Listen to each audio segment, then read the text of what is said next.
sadri wa yassir li amri wahlul 'uqdatam min lisani yafqahu qawli. Rabbi yassir wa la tu'assir wa tammim bil khair. Ya Fattah wa bika nasta'in. Subhanaka la ilma lana illa ma 'allamtana innaka antal alimul hakim. Allahumma anfa'na bima 'allamtana wa 'allimna ma yanfa'una wa zidna ilma walhamdulillahi rabbil alamin. Lupa nak buat Tuan Sofi jadi host sekejap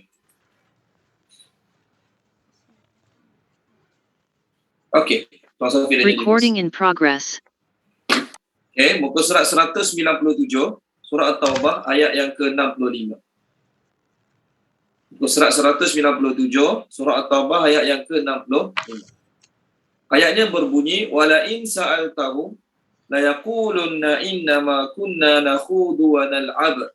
Okey, wa dan la benar-benar in jika sa'altahum kau tanyakan kepada mereka. Bawah dia Tuan Sofi, bawah dia. Itu yang atas tu 65. Bawah dia. Yes.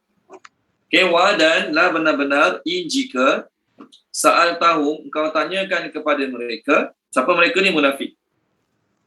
La yaqulunna, nescaya mereka akan berkata. Terjemah la yaqulunna, nescaya mereka akan berkata. Apa mereka akan kata? Innama, hanya senya. Okey. Kunna adalah kami. Nakhudu bersenda gurau. Orang putih terjemah talking idly. I-D-L-Y. Okey, bersenda gurau. Wa dan nal'ab, kami bermain-main. Okey. Qul katakanlah. Adakah bi dengan Allah wa dan ayatihi ayat-ayatnya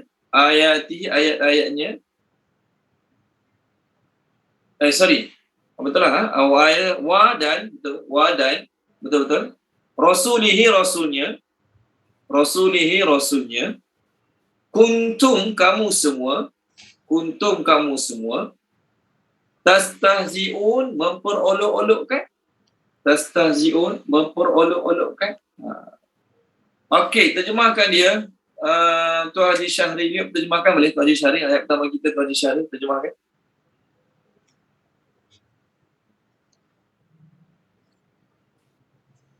Ada Tuan Haji Syahri ada? Tuan Haji tak ada lagi Ustaz. Dia sekejap. Puan Zanaria boleh terjemahkan? Boleh, tapi tadi ada yang tak dapat juga, link lambat tadi ni. Okey, tak apa. Yang dapat saya baca Bismillahirrahmanirrahim. Dan jika engkau bertanya kepada mereka, maka tentulah mereka akan berkata, sesungguhnya kami hanya bergurau senda dan kami bermain-main. Katakanlah, adakah dengan nama Allah dan ayat-ayatnya dan Rasulnya kamu semua memperolok-olokkan?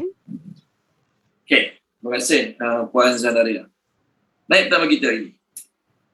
Kita ulang kaji balik. Surah At-Taubah, Allah nak bongkar segala sifat-sifat buruk, segala akhlak-akhlak buruk, perangai-perangai buruk yang ada pada orang munafik. Allah turunkan ayat mengenai orang munafik. Menurut Ibnu Abi Hatim dan juga Ibnu Munzir daripada Qatadah radhiyallahu anhu bahawasanya masa Nabi dalam perjalanan ke Tabuk, masa Nabi on the way ke Tabuk dengan sahabat-sahabat, dalam perjalanan tu ada beberapa orang munafik yang berbicara sesama mereka. Ada orang munafik yang borak-borak sama mereka. Apa mereka borak? Apa mereka kutuk Nabi? Apa mereka pelik? Mereka kata apa tau? Mereka kata apa sama-sama mereka? Orang ni ke yang nak takluk istana-istana kat Syam? Orang ni ke yang nak meruntuhkan benteng-benteng kat Syam nanti? Kat Rom nanti? Mereka pun kata apa? Haihat. Maksud haihat ni apa dia? Jauh sangat angan-angan tu. Jauh sangat berangan tu. Nabi SAW dengan sahabat-sahabat pergi ke Tabuk dengan niat untuk hancurkan orang kafir kat Tabuk. Dengan niat nak takluk, nak tawan semua orang-orang kat Rom. Tapi orang-orang yang memandang rendah kekuatan orang Islam, memandang rendah kemampuan Nabi dengan sahabat-sahabat, munafik-munafik ni lah. Dia pun cakap apa sama siapa dia? Hai-hat, hai-hat. Maksud hai-hat apa? Jauh sangat berangan tu. Macam ada kawan kita baru meniaga 2-3 hari, dia pun tulis kat Facebook dia. InsyaAllah dalam masa setahun 2 nanti produk saya akan dipasarkan ke seluruh dunia, sampai ke Rusia, sampai ke US. Kawan kita pun kata apa? Amboi, jauh sangat berangan. Macam tu. Jauh sangat berangan tu. Jadi mereka pun cakap benda yang sama pada Nabi SAW. Hai-hat, hai-hat. Hai-hat, hai-hat ni maksudnya apa dia? Benda yang jauh sangat pada kebenaran. Benda yang mustahil sangat nak berlaku. Okay? Kalau Putih kata apa? Pig might fly. Maksudnya benda tu memang tak akan berlaku lah. Seolah-olah. Jadi mereka cumuh Nabi SAW. Mereka pandang Nabi dengan sahabat-sahabat ni cokia lah. Tak mungkin sahabat-sahabat banyak orang Islam sebanyak ini boleh mengalahkan tentera-tentera Rom yang banyak macam tu. Maka Allah Ta'ala mengilhamkan pada Nabi SAW dan Allah SWT memberitahu pada Nabi tentang perbuatan bisik-bisik mereka. Lalu Nabi panggil mereka. Nabi pun dekatkan kenderaan Nabi dengan mereka yang munafik yang membawang belakang Nabi ni. Nabi SAW panggil mereka dekat-dekat dengan kenderaan Nabi. Nabi pun cakap pada dia, kamu cakap gini-gini ke? Kamu ada cakap gini-gini ke? Kamu ada kata gini-gini ke? Kamu ada mengatakan yang Muhammad ni boleh ke? Mampu ke? Jauh sangat berangan-angan nak tawan istana-istana dekat Syam tu. Maka apa jawapan mereka? Munafik-munafik jahat tadi ni? Ya, memang kami cakap tapi kami gurau-gurau je, kami main-main je. Memang betul kami cakap tapi kami gurau-gurau je, kami main-main je. Munafik. Tuan-tuan dan puan-puan, hebat tak Nabi? Hebat lah, boleh tahu apa mereka cakap. Nabi boleh tahu apa mereka cakap bila Allah bagi wahyu. Kalau Allah tak bagi wahyu, Nabi SAW pun tak tahu. Ni munafik ni patut tahu yang Nabi boleh tahu melalui Allah SWT. Tapi mereka oleh kerana dah munafik, tetap tak ngaku salah, tetap tak nak minta maaf, tetap keras kepala, degil, sombong, angkuh. Lalu dengan mudah mereka kata, kami gurau. Kami tak anggap betul serius pun. Kami bukan cakap dengan nada serius, dengan kami maksudkannya betul-betul. Kami gurau. Maka Allah suruh Nabi cakap, Allah terus suruh Nabi kata mereka, Qul abillahi wa ayatihi wa rasulihi kuntum tastahzi'un. Gurau sama-sama kawan, gurau sama-sama rakan sekerja, gurau sama-sama rakan sekelas. Okey, boleh layak dipanggil gurau. Tapi kamu bergurau, kamu mengentengkan Nabi SAW. Kamu bergurau, kamu mengentengkan ayat-ayat Allah. Kamu bergurau, kamu mengentengkan Rasulullah. Benda tu boleh anggap gurau ke? Ada benda gurau, tak ada masalah. Ada benda gurau, dosa besar. Bahkan ada benda yang kalau buat bergurau, boleh syirik. Na'udzubillah min zalik. Benda boleh gurau. Ada benda boleh gurau, jangan gurau. Jadi orang yang senang-senang bergurau dengan agama, orang tu ada ciri munafik. Ingat, orang yang senang-senang bergurau dan benda tu agama dia buat gurauan, orang tu ada ciri-ciri munafik. Contoh, masa PKP 2 tahun lepas, sembahyang raya kat rumah masing-masing. Ayah-ayah ni jadi khatib khutbah sembahyang raya. Macam-macam batang kayu orang pegang. Pegang payung lah, pegang joran mancing lah, pegang apa semua lah. Okey, dan diviralkan benda-benda tersebut, masing-masing bangga. Ada yang pegang tongkat macam apa nama cerita movie tu, saya tak ingat apa cerita movie tu. Okey? Yang buat tu siapa? Orang Islam kan? Orang kafir tak buat kerja bodoh macam tu. Orang kafir tak tahu pun pak sembahyang raya kena pegang tongkat, walhal khutbah raya. Tak ada tongkat pun sah khutbah raya. Sunat pegang tongkat. Khutbah Jumaat pun sama. Sunat pegang tongkat, tak pegang tongkat pun sah khutbah Jumaat. Tapi dah masing-masing galak nak mempamerkan aksi bodoh masing-masing. Pegang joran, pegang mata menyapu, pegang benda tak apa-apa, lepas tu memviralkan gambar kerja bodoh sendiri. Tuan-tuan, nak gurau, nak melawak, ada tempat dia. Tapi dalam agama jangan buat gurau. Sekarang yang terbaru lagi tu, tak apa dia? Semayang dengan kipas, kan? Tak silap saya lah, semayang dengan kipas. Dia semayang, kipas duduk belakang dia. Kipas jadi makmum. Konon-konon ikut dia semayang. Dia letak pakaian perempuan kat kipas tu, dia sangkut pakaian solat wanita kat kipas tu, duduk belakang dia, dia duduk depan. Konon-konon di imam bermakmum kat kipas. Gurau ke? Lawak ke benda tu? Untuk agama Allah tu, untuk perintah Allah semayang tu, itu benda besar tu. Nak gurau-gurau benda lain, nak melawak benda lain. Jangan guna Allah, agama Allah, ayat Allah, Rasulullah. Benda tu kau boleh buat gurau. Benda tu bukan benda enteng-enteng boleh buat gurau. Adakah dengan Allah pun nak gurau? Dengan Nabi pun nak gurau. Bahkan gurauan mereka tu bukannya gurauan untuk menghiburkan, bahkan merendahkan Nabi SAW. Ada benda boleh gurau, ada benda kalau gurau boleh jadi syirik, boleh jadi kufur, boleh jadi dosa besar. Allah suruh kita muliakan Nabi SAW. Tiba-tiba mereka bergurau dengan gurauan. Boleh ke dia tu? Mampu ke dia tu nak tawan Rom dengan Parsi? Nabi SAW pernah cakap kat sahabat-sahabat, la tuftahannal Konstantiniyah. Nanti kamu akan tawan Konstantinopel. Walhal Nabi masa dia hidup, masa baginda hidup, Nabi tak pernah keluar pun pada tanah Hijaz. Tapi apa yang Nabi cakap tu berlaku.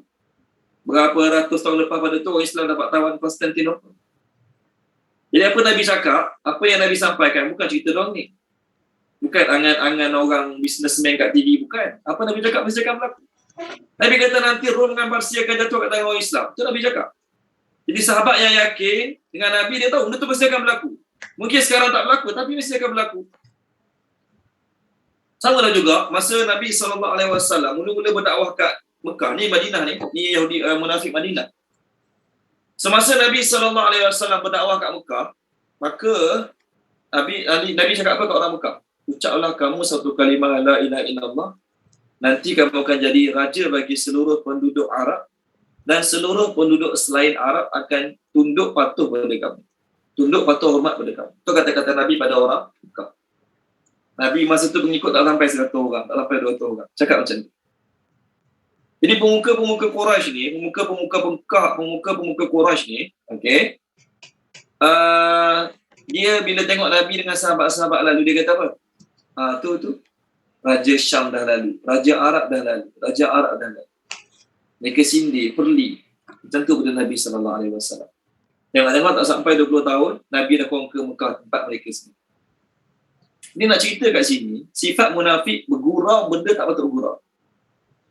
Kalau gurau sama-sama dia gurau kutuk bos dia gurau perli sindir bos dia, dosa juga, teruk juga. Tapi bergurau kutuk bos, sindir bos, kutuk pemimpin, kutuk artis, dosa juga. Tapi tak ada sampai boleh bawa syirik. Tak ada sampai boleh bawa kufur. Tapi bergurau dengan ayat Allah, gurau dengan kalimah Allah, bergurau dengan Rasulullah, boleh bawa kepada kekufuran, bukan benda main-main. Kadang-kadang orang awam takut nak gurau, ustaz-ustaz yang guna ayat Quran untuk gurau. Tuan-tuan pernah dengar tak hadis Nabi SAW? Dia kata apa dia? Ada seorang sahabat tanya Nabi, Abdullah bin Mas'ud tanya Nabi, Ya Rasulullah, man abirru? Ya Rasulullah, siapa patut aku utamakan untuk buat baik? Maka Nabi kata, ummuka, ibumu. Dia tanya soalan yang kedua, Nabi jawab sama juga, ibumu. Soalan ketiga, Nabi jawab sama juga, ibumu. Keempat, barulah Nabi jawab, summa abak wa adenak. Lepas pada ibumu, barulah ayah kamu dan orang yang paling dekat dengan kamu. Maka ada ustaz yang mengatakan, melawak ni melawak, ustaz ni melawak. Maksud hadis ni apa? Maksud hadis ni? Mendengar kan? Maksud hadis ni, Nabi kata seseorang tu kena ada 3 ibu, seorang ayah. Kakak gelak semua orang. Itu kan maksud Nabi. Itu kan maksud Nabi, tuan-tuan dan puan. Adakah maksud Nabi nak seorang tu ada 3 ibu, seorang ayah? Ustaz yang lawak macam tu, katakanlah masa dia cakap tu Nabi ada kat majlis tu, katakanlah. Agak-agak Nabi gelak sekali ke? Kakak-kakak pandainya dia melawak. Agak-agak Nabi gelak macam tu sekali ke? Apa perasaan Nabi? Nabi sampaikan dengan sungguh-sungguh pada sahabat-sahabat yang tanya tu, orang paling patut diutamakan dalam buat baik, ibumu. Kemudian ibumu. Kemudian ibumu. Lepas tu baru ayahmu. Nabi cakap sungguh-sungguh pada sahabat untuk buat baik pada mak. Tiba-tiba datang ustaz mana tak tahu zaman sekarang ni, melawak guna hadis tu. Maksud Nabi seorang tu kan ada 3 mak, seorang ayah. Lawak ke benda tu bagi Nabi SAW? Nabi sampaikan, kita pun semua tahu. Tak ada mana-mana muhadisin pun cakap tu maksud Nabi. Tak ada mana-mana pun orang Islam yang mengatakan tu maksud Nabi. Tak ada mana-mana ulama mengatakan maksud Nabi seorang tu kan ada 3 ibu. Tak ada pun. Semua faham. Maksud Nabi keutamaan mak berkata si ayah. Tiba-tiba ada ustaz lawak buat kelakar dalam ceramah dia. Maksud dia seorang tu kan ada 3 mak. Tuan-tuan, nak gurau poligami, guraulah poligami. Gunalah contoh lain. Gunalah contoh orang lain.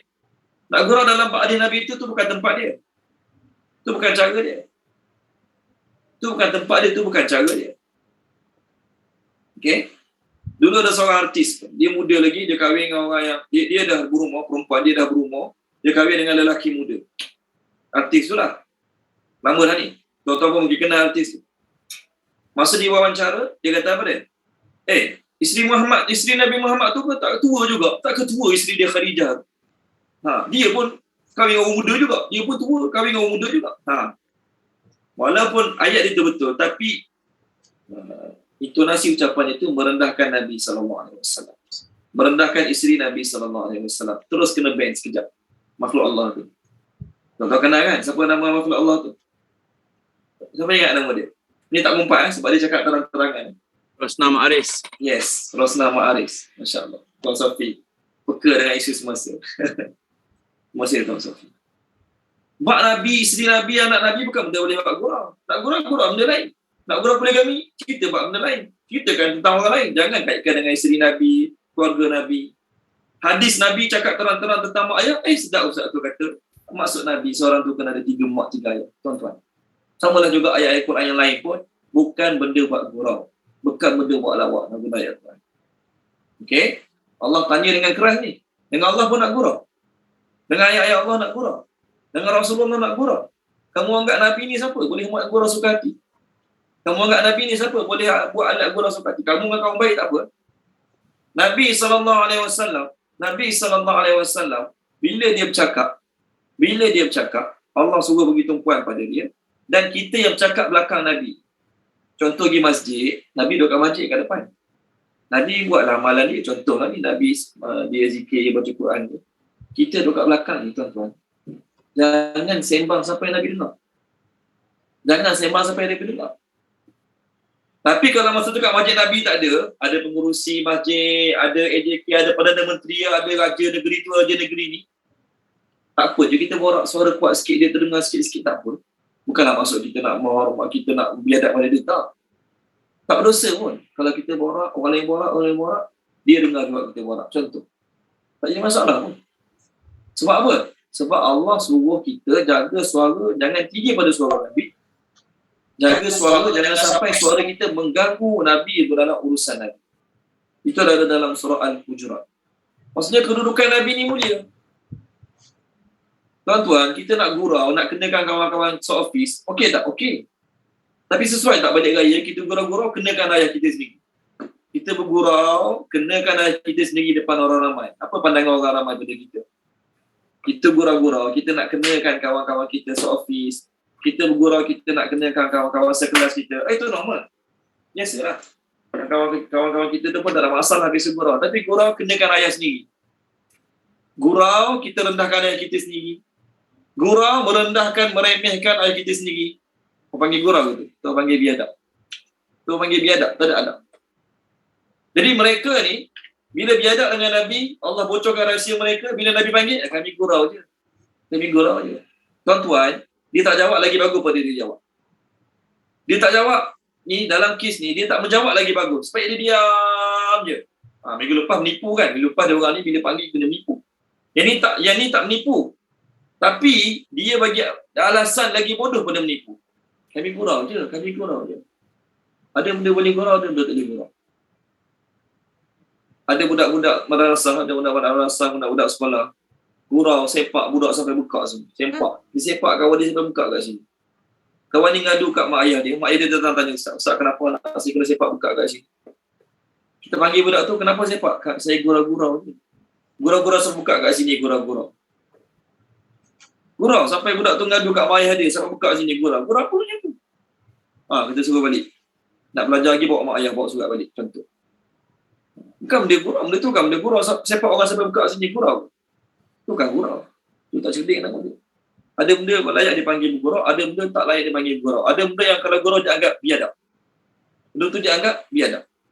So, mereka ni walaupun niat mereka gurau ke, bukan gurau ke, tetap apa mereka cakap biadab. Boleh bawa kepada kekufuran. Merendahkan agama Islam, merendahkan ayat-ayat Allah, merendahkan Nabi SAW. Apa mereka cakap tadi? Dia boleh ke nak tawan Rum dengan Parsi? Boleh ke dia tawan istana-istana kat Syam? Istana-istana yang berada di Syam. Kata-kata mereka tu merendahkan Nabi, merendahkan janji Nabi.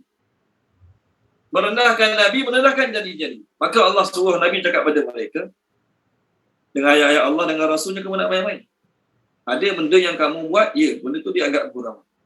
Tapi dengan ayat-ayat Allah, dengan Rasul, dengan agama Allah, itu bukan gurauan. Jangan main-main benda-benda macam tu. Jangan main benda-benda macam tu. Ada satu orang hamba Allah ni, dia tanya saya soalan. Okey? Dia mengajar kelas mu'alaf. Masa dia mengajar kelas mu'alaf, jadi mu'alaf ni beritahulah dia. Mu'alaf kat Selangor ni biasa dapat dapat zakat selama 5 tahun. Dapat zakat selama 5 tahun. Jadi ada satu orang hamba Allah ni, dia bukan mu'alaf lah, dia Melayu Islam dalam musuh Islam. Dia gurau dengan ustaz ni, dia kata, oh saya nak juga boleh. Saya nak juga zakat macam mu'alaf tu. Oh, anda boleh mu'alaf dia. Tak apalah, saya keluar Islam sekejap, saya masuk balik. Tuan-tuan, saya keluar Islam sekejap, saya masuk balik, agak-agak tu gurauan. Tuan-tuan bukan ustaz kan? Tuan-tuan bukan ustaz, ni sekadar nak tanya lah. Ada orang cakap depan tuan-tuan, saya nak jugalah zakat macam mu'alaf dapat 5 tahun tu. Tak apalah, saya keluar Islam sekejap, nanti saya masuk Islam balik. Agak-agak benda tu gurauan ke tuan-tuan? Tuan-tuan yang bukan ustaz ni agak-agak apa jawapan ni? Ada siapa nak cuba jawab? Ada tak siapa nak cuba jawab? Salah tak apa. Ni kat kita bukan. Okay. Saya nak keluar Islam sekejap tu, kata-kata tu kena ucap balik. Saya nak keluar Islam sekejap, kata-kata tu menyebabkan dia kena ucap balik, tuan-tuan dan puan. Ya, memang nak seronok dapat duit zakat 5 tahun, 500 bulan. Saya pun dengar nak juga. Tapi nak gurau dengan mengeluarkan kata-kata, saya keluar Islam kejap nanti saya masuk balik. Itu bukan benda gurauan, tuan-tuan dan puan. Jadi, ada benda nak cakap, boleh terus cakap. Ada benda nak cakap, kalau tak tahu benda tu, sesuai cakap atau tak sesuai cakap, lebih baik jangan cakap. Kerana apa? Boleh mengundang. Okey? Kerana apa? Boleh mengundang kemurkaan Allah SWT.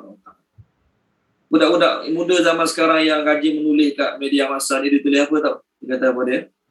Ni ayat-ayat bodoh budak-budak muda ni, dia kata, kalau mencintaimu satu dosa, dan saya aku sanggup masuk ke neraka yang paling dalam.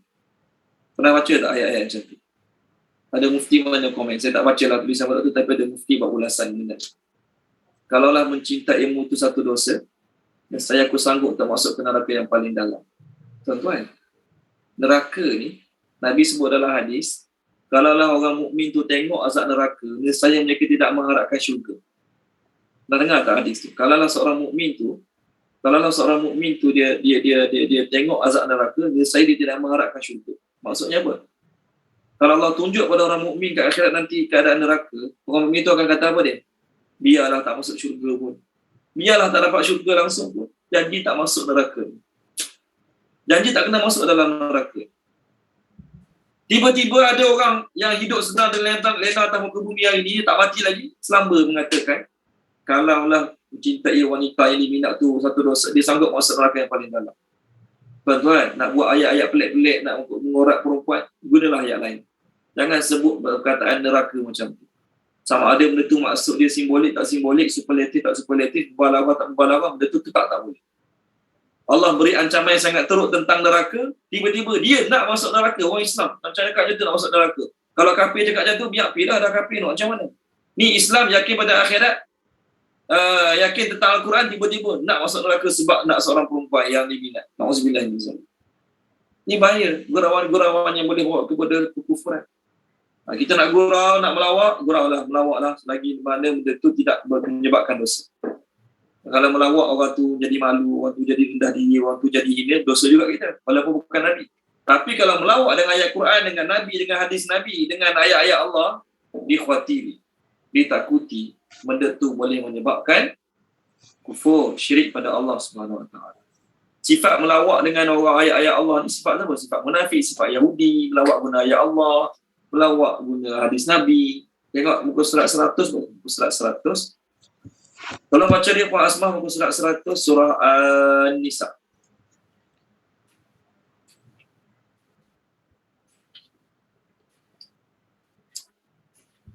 Kita cari muka surat.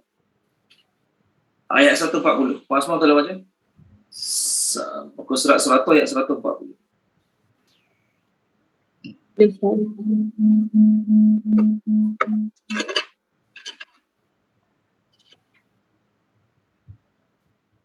Bismillahirrahmanirrahim. Dan sungguh Allah telah menurunkan yakni ketentuan bagimu di dalam kitab Al-Quran bahawa apabila kamu mendengar ayat-ayat Allah diingkari dan diperolok-olokkan oleh orang kafir, maka janganlah kamu duduk bersama mereka sebelum mereka memasukkan pembicaraan yang lain. Kerana kalau tetap duduk dengan mereka, tentulah kamu serupa dengan mereka.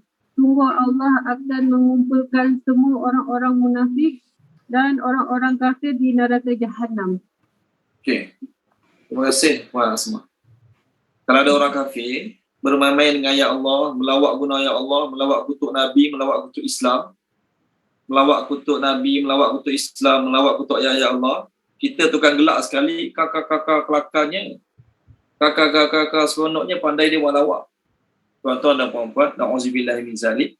Okey, takut-takut nanti Allah kata apa dia? Mereka tergolong di kalangan orang munafik. Kalau masa tu mereka melawak, kamu tak protes, tak tunjuk yang kamu tak setuju, kita duduk wada juga, maka Allah kata innakum izam misluhum, masa tu kamu sama macam mereka. Sama macam mereka, sama macam munafik. Jadi orang munafik kat mana tempat mereka kat akhirat? Dalam neraka bersama orang kafir. So kamu pun, kalau kamu redha orang melawak dengan ayat-ayat Allah, kamu redha, kamu pun join sekali kaki tu tolong gelak, maka kamu pun dikhuatiri, ditakuti, na'udzubillah min zalik, takut-takut termasuk di kalangan orang-orang munafik. Jadi kita bincang sifat munafik ni. Munafik dia kisah apa? Munafik turun ayat macam ni, cela dia, kutuk dia kisah apa? Memang dia tak suka Nabi dengan dalam hati. Munafik. Cakaplah macam mana pun, kutuklah macam mana pun, pelihlah macam mana pun, sidihlah macam mana pun, dia tetap buat bodoh je. Kita orang Islam ambil pengajaran. Jangan tiru sifat-sifat mereka. Jauhi sifat-sifat mereka. Jangan ada perangai macam mereka. Sama ayat seterusnya. Okey, sama ayat seterusnya. La janganlah. Jadi ayat ni, ayat tadi yang Puan Asmah baca tu, orang kafir melawak dengan ayat Allah pun Allah tak bagi kita duduk. Orang kafir melawak, bergurau dengan ayat, mempermainkan ayat Allah pun Allah tak bagi kita duduk. Kita sanggup nak melawak dengan ayat Allah, sanggup nak melawak dengan hadis Nabi SAW. Itu bukan dia. Itu bukan melawak namanya. Itu biadab dan boleh membawa kepada kekufuran. Sama ayat seterusnya, la janganlah. Ta'taziru, kamu memberi alasan ataupun kamu meminta keuzuran. Ta'taziru tu, kamu memberi alasan ataupun kamu meminta keuzuran. Okey, kat sini kalau kat skrin minta maaf. Okey, tak tahulah macam mana boleh terjemah minta maaf tu, tapi la ta'taziru, kamu janganlah memberi alasan ataupun meminta keuzuran. Qad sesungguhnya kafartum, kamu telah pun kufur. Kafir duduk boleh. Kafartum, kamu telah pun kafir ataupun kufur ba'da sesudah. Okey. Orang betul terjemah la ta'taziru and do not you make excuse. Tak payah bagi uzur lah, tak payah bagi alasan lah. Sesungguhnya kamu telah pun kufur ba'da sesudah ataupun selepas. Ba'da sesudah ataupun selepas imanikum, kamu beriman. Imanikum, kamu beriman. In jika na'fu, kami memaafkan. Na'fu, kami memaafkan. An terhadap ta'ifatin, satu golongan ataupun satu kumpulan, dulu bolehlah, ta'ifatin, satu kumpulan, minkum, daripada kamu, nu'azzib, kami akan mengazab. Okey, ta'ifatan, kumpulan yang lain, okey, bi dengan sebab, okey, annahum, bahawasanya mereka, kanu adalah, okey, mujrimin, orang-orang yang berdosa. Okey, terjemahkan dia Puan Razila, terjemahkan boleh Puan Razila. Ya, boleh Ustaz. A'udzubillahi minasyaitonirrajim. Janganlah kamu memberi alasan, sesungguhnya kamu telah pun kafir sesudah kamu beriman. Jika kami memaafkan terhadap satu golongan daripada kamu, kami akan mengazab kumpulan yang lain dengan sebab bahawasanya mereka adalah orang-orang yang berdosa. Okey, baik. Tuan-tuan, ini satu cemuhan yang sangat kesat untuk mereka. Okey, cemuhan yang sangat kesat untuk mereka. Tuan-tuan, ada pelajar buat salah. Pelajar tu buat salah. Okey? Kita dah tahu dah dia bersalah. Kita dah tahu dah memang dia kaki tipu. Tapi sebab kita nak tulis dalam rekod supaya mak ayah dia datang, kita boleh tunjuk rekod. Kita mau cakap apa pada pelajar tu? Pergilah apa alasan. Cakap lah apa alasan kau. Aku nak tulis rekod ni. Sebenarnya kau cakaplah apa pun. Kau bagilah alasan apa pun. Aku memang tak nak percaya pun alasan kau. Okey? Jadi tuan-tuan, pelajar tu memang dah terkenal suka menipu sebelum ni, buat hal sebelum ni, ataupun bekerja, staff ke, contohlah. Jadi untuk tulis dalam rekod, kena ada rekod. Kena ada rekod dalam report. Tulis dalam report, kenapa buat macam ni? Apa alasan? Bagilah alasan apa pun. Untuk aku tulis dalam report, dia pun tulis. Sebelum dia tulis tu, dia kata apa kat staff tu atau kerja tu? Kau bagilah alasan apa pun, kau bagilah jawapan apa pun, aku dan semua ketua-ketua kau office ni tak percaya kita kat kau. Memang dah tahu kau kaki tipu. Tapi sebab nak tulis juga report, bagi je lah alasan. Kata-kata ni cukup hina untuk dia. Kata-kata ni cukup merendahkan dia. Jadi ayat ni Allah kata apa? La ta'taziru. Bagilah alasan apa pun. Bagilah excuse apa pun. Bagilah jawapan apa pun. Qad kafartum ba'da imanikum. Bila kamu dah bergurau je, rendahkan Nabi, kamu dah kafir. Sama ada kamu bagi alasan, gurau je, main-main je, atau kamu tak bagi alasan, kamu diam. Mereka gurau tadi, mereka gurau kutuk Nabi, rendahkan Nabi, melecehkan Nabi SAW. Boleh ke nak tawan Rom Parsi? Boleh ke nak tawan kerajaan yang lagi besar pada kerajaan dia? Masa saat itu, kamu dah pun kafir. Waktu saya kata tadi. Jangan gurau bab-bab benda ni. Bab-bab hadis Nabi, bab-bab ayat Allah, jangan gurau. Okey, lepas tu bila orang tegur, kenapa gurau? Kenapa cakap macam tu kat Nabi? Tu gurau je. Allah kata apa dia? Kamu bagi alasan bodoh tu, saya gurau je. Ataupun kamu tak bagi alasan. Nabi panggil, katakanlah Nabi panggil, betul kata dia awak cakap saya gini. Dia pun diam. Dia orang pun diam. Tahu salah, diam. Sama ada mereka bagi alasan ataupun tak bagi alasan. Allah kata, kamu telah berkufur setelah kamu beriman sebelum ni. Jangan main-main. Jadi dalam kes ni lah, dalam kes dua ayat ni, saya jawab lagi bagus pada jawab. Sebab apa? Bila jawab, nampak lagi bodoh dan lagi berdosa. Kalau tak jawab, dosa juga, kafir juga. Tapi tak nampak bodoh sangat. Bila dah jawab, berdosa memang dah confirm, kafir memang dah confirm, tambah dengan dosa dah confirm, kafir dah confirm, sebab merendahkan Nabi tadi, melecehkan Nabi tadi. Bila jawab, kami gurau je, kami cakap main-main, kami tak masukkannya pun, lagi berdosa. Lagi berdosa jawapan tersebut. Maka Allah Ta'ala kata apa dia? Bagilah alasan apa pun, aku tetap tak percaya. Bagilah alasan apa pun, aku tetap tidak terima. Okay, bila staff kita buat salah, kita memang nak buang dia pun. Staff kita dah banyak kali buat salah, dapat warning, kita memang nak buang dia pun. Tapi untuk kali terakhir dia buat salah ni, sebelum kita buang, kita nak tulis report. Cakap apa kat staff kita tu? Bagilah alasan apa pun, aku memang tak percaya langsung kat kau ni. Kau bagilah 10,000 alasan pun, memang aku tak percaya langsung kat kau. Tapi sebab nak kena tulis juga dalam report, takut nanti ada buat report kat jawab buruh ke, nyusah kat aku. Tulis je lah, cakap je lah aku nak tulis. Contoh. Jadi tuan-tuan, orang yang kena macam tu, dia kena rasa hina. Dia kena rasa hina.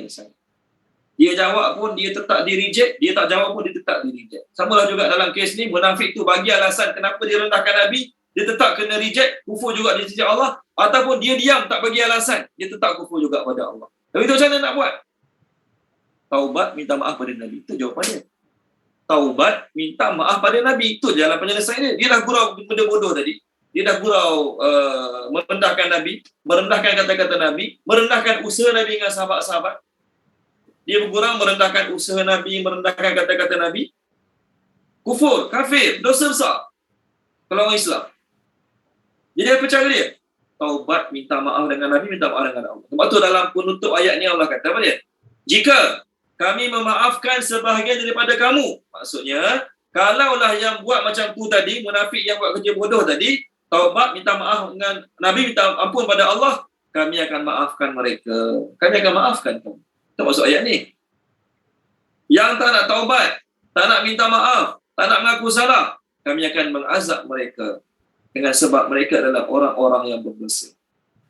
Okey? Mungkin kat dunia ni mereka selamat sebab mereka sampai mati dapat menyembunyikan kemunafikan mereka. Tapi Allah kata kami akan azab mereka dengan sebab mereka adalah golongan yang berdosa. Okay, dalam ayat 66 ni ada dua perkataan ta'ifatin. Satu ta'ifatin, satu ta'ifatan. Betul kan? Ingat tak apa kaedah dia? Bila dua perkataan yang sama duduk dekat-dekat, siapa ingat? Siapa dia ingat kaedah? Bila dua perkataan yang sama duduk dekat-dekat, apa kaedah dia? Kalau ada alif lam bermaksud benda yang lain. Kalau tak ada alif lam, benda yang sama ya Ustaz? Terbalik buat. Terbalik. Terima kasih Puan Zakia. Kalau ada alif lam, dia benda yang sama. Ya, terima kasih Tuan Sofi. Tengok kat skrin, Tuan Sofi dah merahkan. Macam ni, kalau ada alif lam, dia dua benda yang sama. Kalau tidak ada alif lam, dia dua benda yang berbeza. So, kat sini ada alif lam ke tak ada? Tak ada. Bila tak ada alif lam, maksudnya dia dua kumpulan yang berbeza. Macam ni, jika kami memaafkan satu kumpulan, siapa ni yang kami maafkan ni? Kumpulan yang mengaku salah, bertaubat, minta ampun, minta maaf. Kumpulan yang mengaku salah, bertaubat, minta ampun, minta maaf pada Allah, minta maaf pada Nabi, kami akan maafkan. Yang lain tu, yang tak nak minta maaf tu, ta'ifatan yang kedua. Kumpulan yang kedua, yang buat bodoh, tak rasa bersalah. Kami gurau, apa masalah, kami gurau. Tuan-tuan dan puan-puan, Allah Ta'ala kata kami akan azab mereka dengan sebab mereka adalah orang-orang yang berdosa. Jadi sebab tu surah ni nama surah At-Taubah. Kenapa dipanggil surah At-Taubah? Kerana seteruk mana pun celaan Allah pada mereka, sepedas mana pun, pedas dalam kata baru ini ya, sepedas mana pun kecaman Allah terhadap mereka, pintu taubat pada mereka tetap masih dibuka. Tak adalah kata bila mereka gurau ayat 64 tadi, 65 tadi, tak adalah kata bila mereka dah gurau saja ayat yang kita cerita pasal gurauan mereka yang terhadap Nabi tadi. Jadi bila mereka gurau macam tu, pintu taubat telah ditutup selama-lamanya. Tak ada. Mereka gurau macam tu, dah teruk, dah berdosa, dah sampai boleh tahap jadi kafir kalau orang Islam doa macam tu, gurau macam tu, Kalau mereka bertaubat, minta ampun, minta maaf, Allah sentiasa boleh ampunkan. Allah sentiasa boleh menerima taubat mereka. Sebab tu nama surah ini surah Taubah. Nak cerita semuanya, walaupun Allah sedang mencurahkan kemarahannya bertubi-tubi dalam surah ini, tetapi pintu taubat daripada Allah masih terbuka kepada semua hamba-hamba. Jadi kita mungkin pernah gurau benda-benda pelik-pelik macam ni. Kita pun mungkin pernah gurau tentang ayat-ayat Quran macam ni. Sebelum ni, kita perlu taubat pada Allah SWT, istighfar pada Allah SWT. Boleh? Ayat baru, ayat seterusnya, 67 pula. Ayat 67. Al-munafikun, orang-orang munafik lelaki. Al-munafikun, orang-orang munafik lelaki. Dan al-munafiqat, orang-orang munafik wanita. Ataupun munafik-munafik lelaki dan munafik-munafik wanita. Ba'duhum, sebahagian mereka.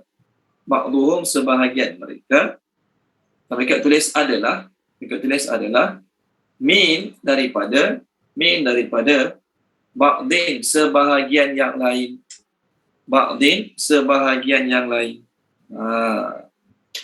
Teruskan lagi. Ya'muruna, mereka menyuruh bi dengan al-munkar. Al-munkar, perkara-perkara munkar. Al-munkar terjemah dia perkara-perkara munkar. Dan yanhauna, mereka menghalang. Mereka menghalang boleh, melarang boleh. An daripada al-ma'ruf, kebaikan. Dan yaqbiduna, mereka menggenggam. Aidiyahum, tangan-tangan mereka. Puan Izawani, terjemahkan Puan Izawani.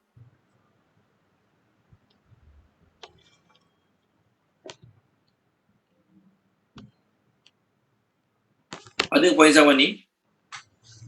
Alamak. Okey, baik. Puan Ena terjemahkan, Puan Ena boleh? Ada Ustaz. Sekejap. Sorry. Okey, tak apa. Puan Zamani terjemahkan. tulis Maafkan notes. saya. Okey. Bismillahirrahmanirrahim.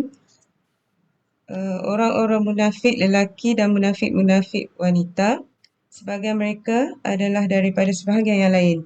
Mereka menyuruh dengan perkara-perkara mungkar dan mereka menghalang daripada kebaikan dan mereka menggenggam tangan-tangan mereka. Okey, baik. Allah beritahu. Allah beritahu lah. Allah beritahu dalam ayat ni. Sebenarnya banyak lagi sifat-sifat munafik yang lain yang Allah Ta'ala masih belum bongkarkan. Itu satu. Dan kalau kita tengok sebab ayat diturunkan kan, kita bincang ayat-ayat diturunkan, sebab munafik ni cakap macam ni, sebab munafik ni gurau macam ni, sebab munafik ni cakap macam ni. Betul kan? Kalau kita tengok balik, bukan semua munafik yang gurau tadi, bukan semua munafik yang cakap, bukan semua munafik yang mengatakan boleh ke Nabi nak tawan Rom dengan Parsi. Itu satu.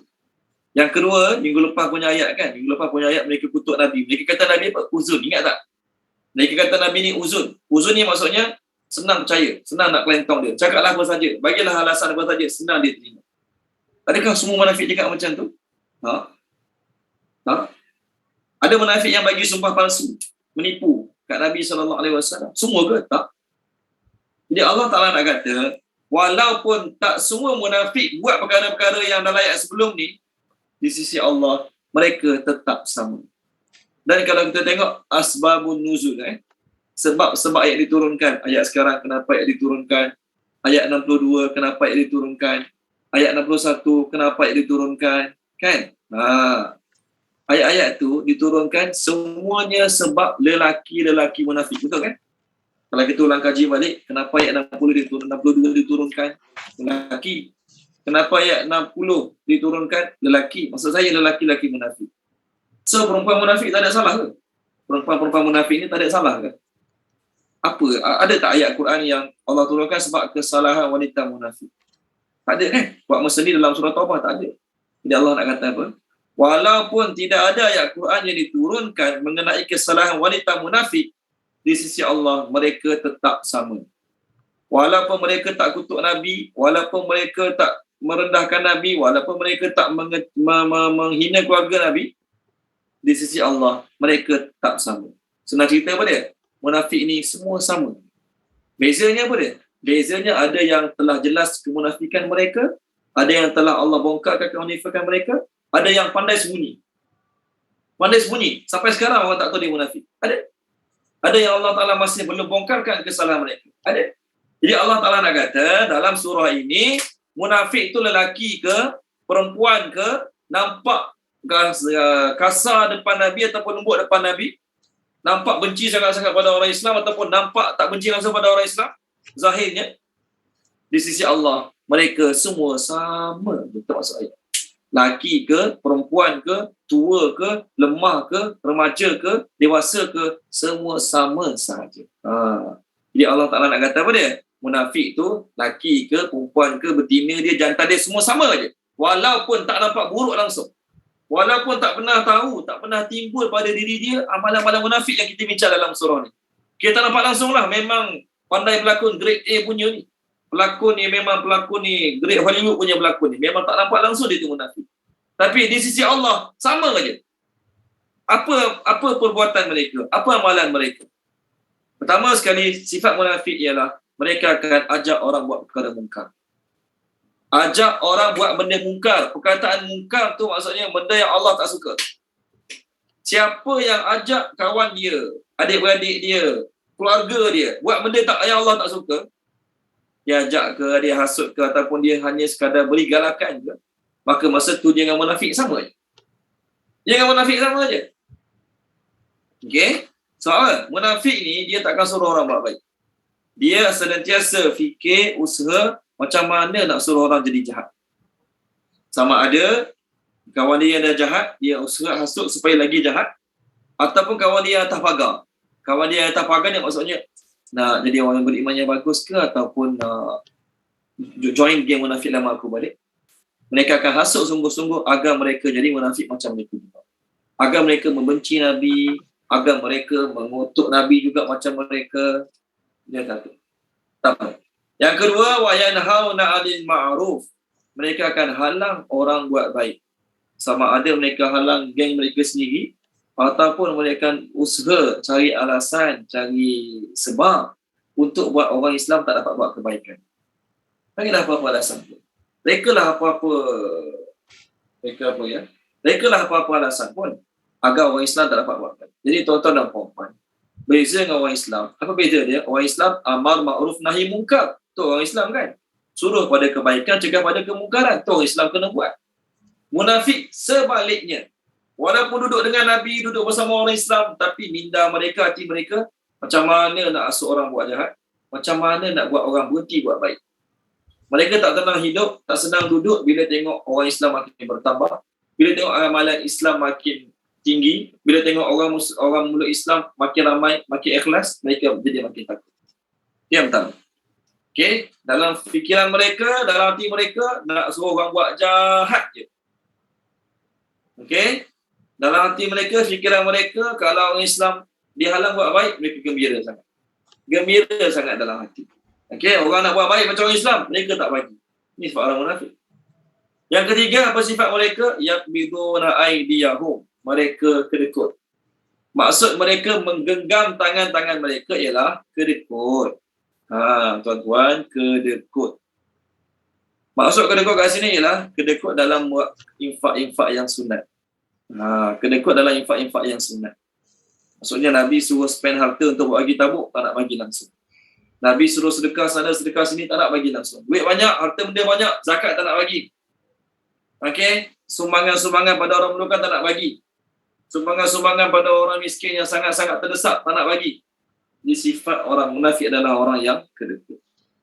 Sifat ni sama macam orang Yahudi. Dahlah kedekut, hasut orang lain semua kedekut macam dia juga. Tak payah bagi. Awak dah kedekut tak nak bagi, biarlah awak seorang tak nak bagi.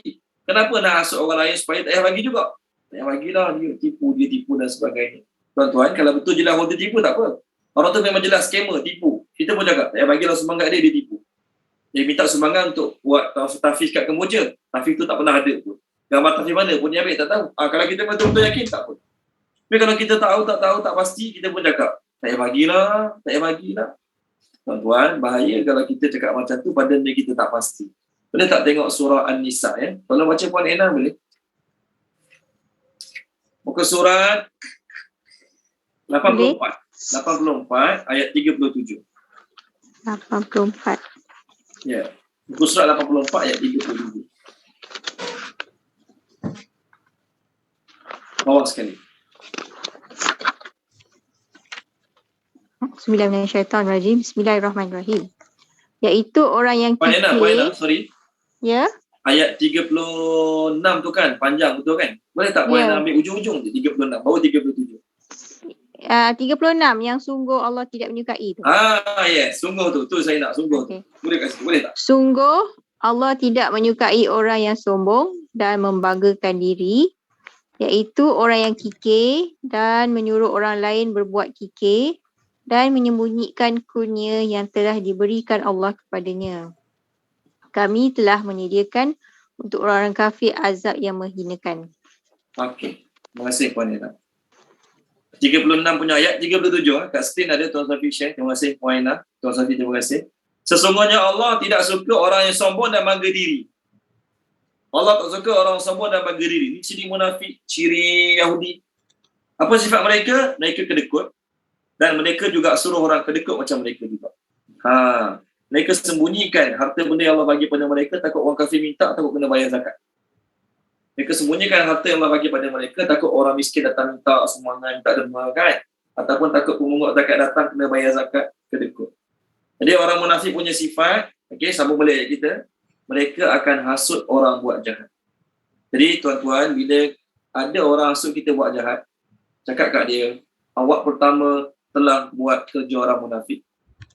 Yang kedua, awak telah tolong buat kerja iblis, kerja syaitan. Mana dalil dia? Tengok surah Al-An'am. Boleh tak surah Al-An'am?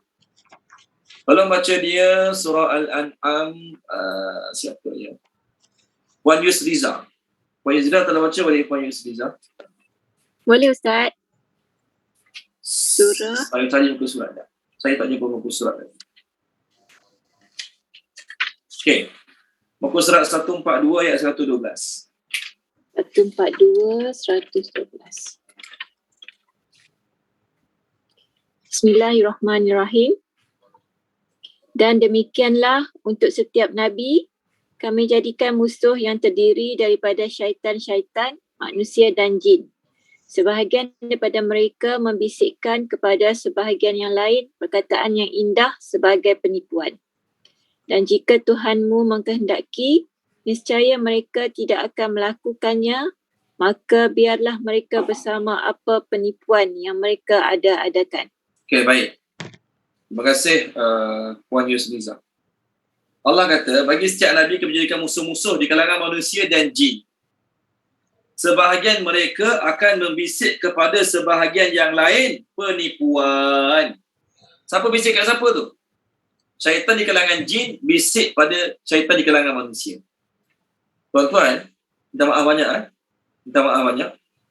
Syaitan di kalangan jin, boleh tak tutup sekolah tahfiz? Tutup sekolah agama, boleh tak? Syaitan di kalangan jin, ada tak kuasa kemampuan untuk tutup sekolah tahfiz, sekolah agama? Boleh tak? Mana boleh? Takkan syaitan di kalangan jin, syaitan yang tak nampak ni mengadu kat MBSA. Tahfiz ni tak boleh buka ni, gini, macam tu. Tak boleh. Maka syaitan di kalangan jin ni kena guna kawan-kawan dia di kalangan manusia untuk hasut MBSA, tutup sekolah tahfiz. Macam tu. Tu boleh.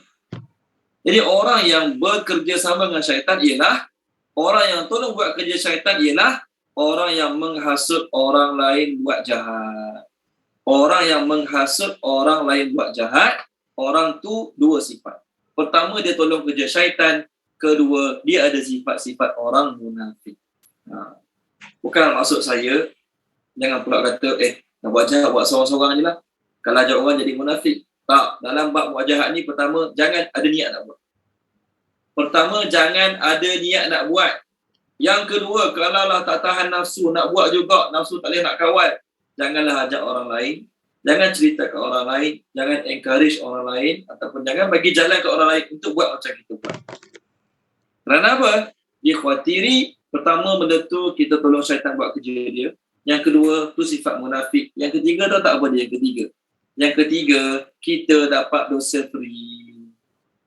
Kita dapat dosa free. Kita encourage orang buat jahat. Kita mungkin dah tak larat nak buat jahat. Kita mungkin dah tak mampu nak buat jahat tu. Kerana umur, kerana duit belanja. Tapi kita bagi jalan kat kawan kita. Nak buat jahat ni kena kat sini. Bayaran ni gini. Tuan-tuan dan puan-puan, dia buat, kita pun dapat dosa. Na'udzubillah min zalik. Okey, baik. Seterusnya, masuk ayat baru. Nasu mereka melupa. Ustaz tanya je Ustaz. Boleh? Kadang-kadang dalam Al-Quran ni macam Allah guna perkataan al-munafiqun dan kemudian al-munafiqat ni. Kadang-kadang kalau mengikut keadaan bahasa Arab, kalau kata lelaki tu dia dah termasuk perempuan. Ya, tapi kadang-kadang Allah gunakan untuk lelaki, untuk perempuan. Kenapa Ustaz? Okey, baik. Kat sini, poin dia kat sini. Dia sebenarnya macam ni. Masa Puan Zaki yang tanya. Bila Allah datangkan lafaz lelaki dalam Quran, maknanya apa dia? Semua termasuk, lelaki perempuan termasuk. Tapi bila Allah datangkan lafaz perempuan sahaja, maksudnya lelaki confirm tak termasuk. Lelaki confirm tidak termasuk. Okay? Tetapi dalam ayat ini, Allah datangkan dua-dua sekali. Nak beritahu apa dia? Bab munafik ni, lelaki dia ke, perempuan dia ke, sama je. Tak adalah kata dalam game munafik ni, lelaki lagi jahat pada wanita, wanita baik sikit. Tak ada. Dua-dua jahat. Dua-dua tak boleh pakai. Dua-dua musuh dalam selimut. Dua-dua memudaratkan, membahayakan orang Islam. Sebab tu Allah Ta'ala datangkan dua-dua perkataan kat sini. Allah nak beritahu dalam bab munafik ni, lelaki ke, perempuan ke, sama je, dua-dua tak boleh pakai. Itu maksudnya. Itu tujuan Allah datangkan dua-dua tu. Puan Zakiah. Boleh ya? Itu tujuan. Baik Ustaz. Okey, baik. Terima kasih Ustaz. Sambung ayat seterusnya, sama-sama. Nasu mereka melupakan. Allah. Maka nasiyahum, dia melupakan mereka. Ya Allah, dia melupakan mereka. Inna sesungguhnya al-munafikin, orang-orang munafik itu, hum merekalah Hum mereka lah al-fasiqun, orang-orang yang fasik. Al-fasiqun, orang-orang yang fasik. Okey, tolong terjemahkan dia. Ammar Faris, terjemahkan boleh? Ammar Faris. Ya, saya Ustaz. Al-Serambani. Okey, A'udzubillahi minasyaitonirrajim. Mereka melupakan Allah, maka kami melupakan mereka. Allah merupakan mereka, bukan dia melupakan mereka. Sorry. Apa dia? Dia melupakan mereka. Dia melupakan mereka. Sesungguhnya orang-orang munafik itu mereka orang-orang yang fasik. Okey, baik. Sifat munafik lagi, mereka melupakan Allah.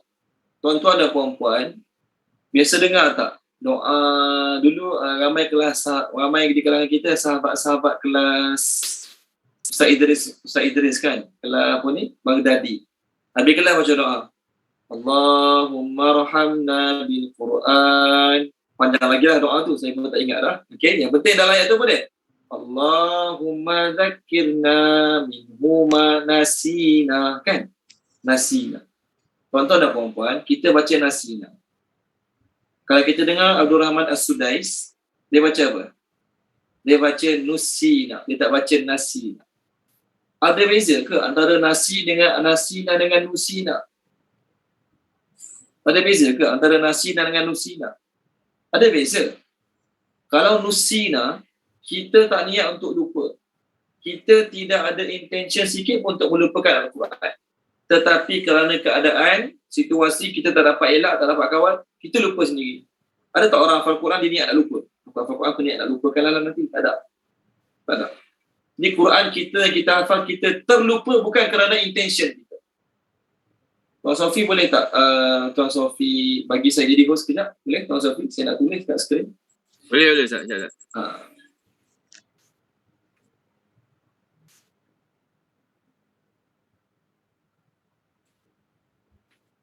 Boleh Ustaz? Dah. Ni dia tulis host disable participant screen sharing. Ya.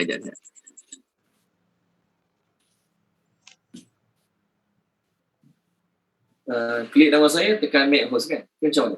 Betul Ustaz. Macam nama Ustaz, create my host. Dah Ustaz? Okey. Boleh, insyaAllah. Okay, saya tulis kat skrin. Bezanya sikit je, nasina dengan nusina. Nasina dengan nusina. Ejanya sama. Nun, okey, sorry Nun, alamak tadi tulis pula. Okey, sorry. Nun, sin, ya, nun. Nasina, banyak agak sin ni, sorry. Nun, sin, ya, nun. Huruf sama. Ni nasina, ni nusina. Apa beza dia? Tuan-tuan dan puan-puan. Bezanya ialah macam memukul dan dipukul. Memukul dan dipukul. Seseorang yang nak memukul dia ada intention, ada niat nak memukul. Seorang dipukul dia ada niat tak? Saya niat nak dipukul. Tak ada. Dia tanpa disedari, tanpa dia berkeinginan, dia kena pukul. Tuan, tu beza dia. Sama lah juga, nasina, dia nak melupakan. Manakala nusina, dia dibuat lupa. Bukan dia sendiri nak lupa. Jadi kalau kita baca doa, Allahumma rahamna bil Quran, waj'alhu lana imama wa nura wa hudan wa rahmah, Allahumma dzakirna minhu ma nasina. Ya Allah, ingatkanlah kami apa yang kami sengaja nak lupakan. Tak kena lah. Sebab tu Abdul Rahman Sudais, kalau dengar doa dia baca kunut, ataupun dengan imam-imam masjid negeri Shah Alam, dia akan baca nusina. Maksud nusina tu apa? Ya Allah, berilah kami ingat balik Quran yang kami tak ada intention pun nak lupakan dia, tapi lupa sendiri.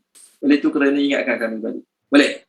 So daripada nasina, nun baris atas tadi, daripada perkataan nasina, nun baris atas tadi, kan? Keluarlah perkataan nasu kat sini, nasu. Jadi nasu kat sini, mereka melupakan Allah, ada intention ke tanpa intention? Mereka ada intention, mereka berniat, mereka berusaha untuk melupakan Allah. Apa maksud mereka melupakan Allah? Sama ada mereka tak sembahyang langsung, ataupun sembahyang time Nabi ada, masa orang Islam tengok dia sembahyang. Tanya orang Islam tak tengok, orang Nabi tak tengok, mereka tak sembahyang. Tak maksud mereka melupakan Allah. Ataupun mereka sembahyang juga macam orang lain sembahyang, tapi tak ada sembahyang, tak ada ingat Allah langsung. Buat gerak macam tu je. Orang lain gerak rukuk, dia rukuk, orang sujud, dia sujud, tapi tak ada langsung ingat Allah Subhanahu Wa Taala. Ataupun semasa mereka buat dosa maksiat, semasa mereka buat benda haram, mereka tak takut langsung ancaman-ancaman Allah. Mereka tak takut langsung ancaman-ancaman yang Nabi pernah sampaikan pada mereka. Itu maksud mereka melupakan Allah. Tuan-tuan, ada beza dengan melupakan Allah dengan terlupa untuk ingat Allah. Ada beza tak? Ada beza. Orang yang dia nak semayang, contohlah ni, dia nak semayang, maksudnya dia nak ingat Allah, tapi kerana kesibukan dia, sibuk tu sibuk ni, kadang-kadang zuhur 3.30 contoh, kadang-kadang asar pukul 6.30 contoh. Dia nak ingat Allah, tapi kerana perkara-perkara yang dia sibuk sangat, jadi lewat semayang, kadang-kadang terlepas semayang, contohlah. Tapi intention, niat nak semayang tu ada. Berbeza dengan munafik yang langsung tak ada niat nak semayang, kecuali tak orang tengok, kenalah semayang. Berbeza. Jadi orang yang ada perasaan nak ingat Allah, tapi kerana lalai benda lain, tak sampai tahap macam. Yang tahap munafik ni, mereka sengaja melupakan Allah. Memang tak ada niat nak ingat Allah langsung, tak ada niat nak semayang langsung, tak ada niat nak baca Quran langsung, tak ada niat nak puasa langsung. Itu maksud melupakan Allah. Jadi bila mereka melupakan Allah, lalu Allah melupakan mereka. Apa maksud Allah melupakan mereka? Allah pelupa ke? Tak. Allah pelupa ke? Tak. Maksud Allah melupakan mereka ialah Allah membiarkan mereka. Allah membiarkan mereka. Dalam hadis, saya lupa hadis tu, mata dia macam mana. Tapi Nabi SAW bersabda, siapa yang banyak ingat Allah, siapa yang banyak zikir pada Allah, maka Allah Ta'ala kata, aku akan jadi mata dia yang dia melihat.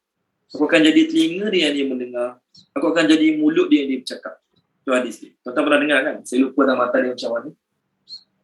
Siapa banyak ingat Allah Subhanahu Wa Taala, kan? Aku akan jadi mata dia yang dia selalu melihat. Aku akan jadi telinga dia yang dia selalu mendengar. Aku akan jadi mulut. Apa maksud Allah jadi mata, jadi telinga, jadi mulut? Apa maksudnya? Bila kita orang banyak zikir pada Allah Subhanahu Wa Taala, tuan-tuan dan puan-puan, bila kita nak tengok benda haram, tak kisahlah tengok live depan mata ke, tengok kat video ke, maka maksud Allah jadi mata kita. Apa maksud Allah jadi mata kita? Allah ingatkan kita balik ancaman-ancaman bagi orang yang sengaja nak tengok benda haram. Tapi orang yang Allah nak lupakan mereka, apa maksud Allah nak lupakan mereka? Nak buat benda haram, biar. Nak dengar benda haram, Allah biar. Nak cakap benda haram, Allah biar. Nak buat benda-benda haram yang lain, Allah biar. Itu maksud Allah melupakan mereka. Okay? Dan jangan rasa selamat. Jadi orang yang nak buat jahat, orang nak buat dosa maksiat, dia rasa takut, dia rasa risau. Nanti jadi macam ni, nanti jadi ni. Itu maksudnya apa dia? Allah yang ingatkan dia. Allah tak nak biar dia buat jahat. Dia nak buat jahat, dia nak buat maksiat, tapi nanti kena buang kerja nanti. Aku ni orang apa ni? Aku ni orang yang ada jawatan dalam penduduk. Aku ni orang ada jawatan dalam kerajaan. Contohlah, aku ni orang yang kenamaan dalam masyarakat. Jadi kalau aku buat nanti buruk nama aku, buruk nama anak bini aku, tak boleh buat lah. Walaupun nampak tak ikhlas, tapi sebenarnya Allah tak nak biar dia, bebaskan dia dalam buat kejahatan maksiat. Kalau Allah nak biarkan dia, dia akan cari jalan juga. Dan dia dapat buat maksiat. Biarlah. Aku dah pangkat, tak ada pangkat, dan juga dapat buat maksiat. Jadi ini maksud Allah melupakan mereka. Bukan maksud Allah pelupa. Mustahil Allah pelupa. Allah ingat, Allah catat semua amalan-amalan. Okey? Dan tuan-tuan dan puan-puan, orang yang tak ada niat nak lupakan. Macam Quran lah, kita hafal Quran. Ada tak siapa hafal Quran, dia niat saya nak lupakan lah. Hari ni saya nak hafal gila-gilanya Quran, esok saya nak lupakan. Tak ada. Syaitan yang usaha buat dia lupa. Macam mana syaitan buat sibuk dia dengan telefon, sehari berjam-jam dengan telefon. Kalau pelajar tu balik rumah, pelajar tahfiz, sehari berjam-jam depan TV, Masya Allah. Datang sini, kita susah-susah sibuk, pula tak fikir macam mana nak beringat balik. Nah, syaitan buat lupa. Contoh, kata-kata Nabi apa ya? Nabi Musa alaihissalam kepada pembantu dia Yusha bin Nun ataupun Joshua. Okey, tolong baca dia boleh. Tuan Syahri Diop tolong baca boleh Tuan Haji Syahri. Ada Tuan Haji Syahri?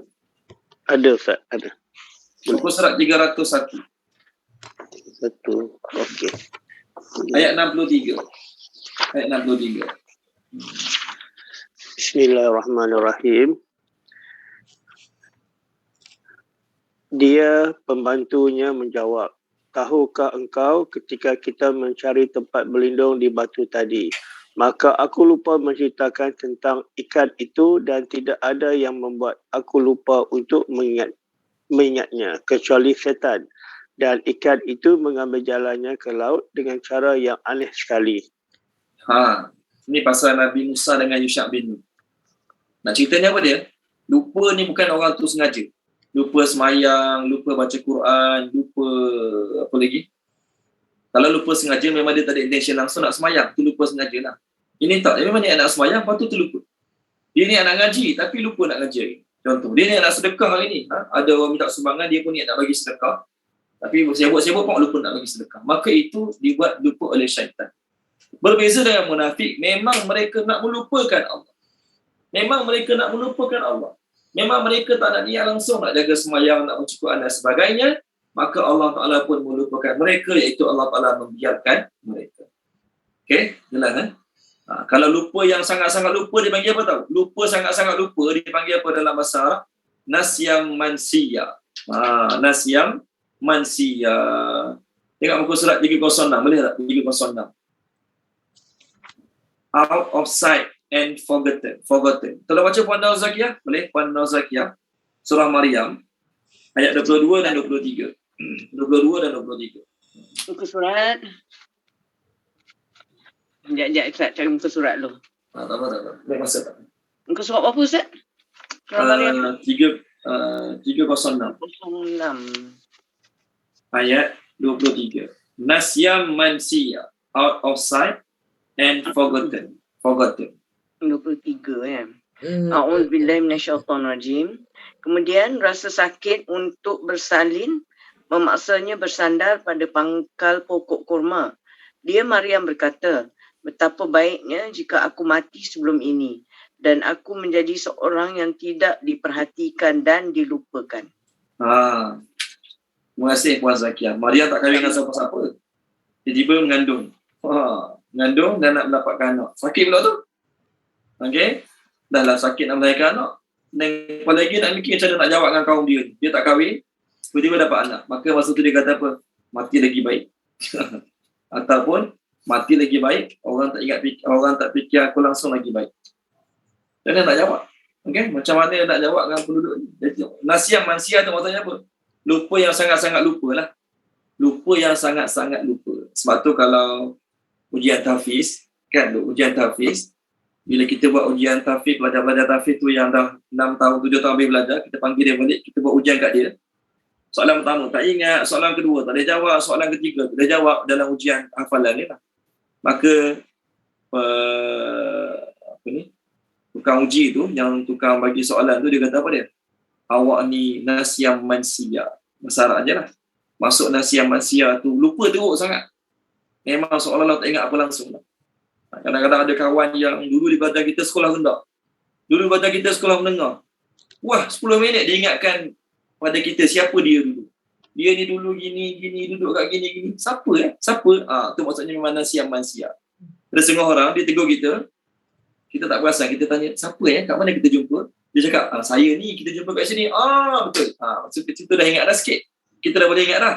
Tu okey sikit. Ini dah 10 minit cerita dia tu siapa. Kita tak ingat lagi. Tu namanya nasyam mansiya. Okey, baik. Tengok surah Al-Furqan. Allah mencela orang-orang yang menjadikan Al-Quran tu dilupakan. Tuan-tuan dan puan-puan, orang yang hafal Quran, dia baca hari-hari tapi dia lupa juga. Dia tak berdosa. Tapi orang yang hafal Quran, ni cerita pelajar hafal Quran. Orang yang hafal Quran, dia sengaja tinggalkan hafalan dia. Sengaja tak nak baca. Dia hafal Quran, setahun sengaja tak nak baca. Masa ada. Sibuk buat benda lain, tak nak baca Quran. Maka dia dianggap berdosa. Orang macam ni diancam oleh Allah Ta'ala seolah-olah orang tu sengaja meninggalkan Al-Quran. Sama ada hafal Quran ataupun kita yang dah biasa ngaji Quran ni. Tadi saya cerita belajar tahfiz lah. Kita yang tak belajar tahfiz ni, kita pandai baca Quran. Kita dah belajar 5-6 guru Quran, kita dah khatam 2-3 kali. Lepas tu 6 tahun tak baca Quran. Sekarang kalau buka beli Quran baca kongkak. Apa hukum ni? Setengah ulama kata berdosa sebab kita melupakan cara baca dengan baik. Kita melupakan kelancaran kita baca Quran. Tengok muka surat 362. Saya rasa semua dah tolong baca. Ada yang belum baca lagi tak?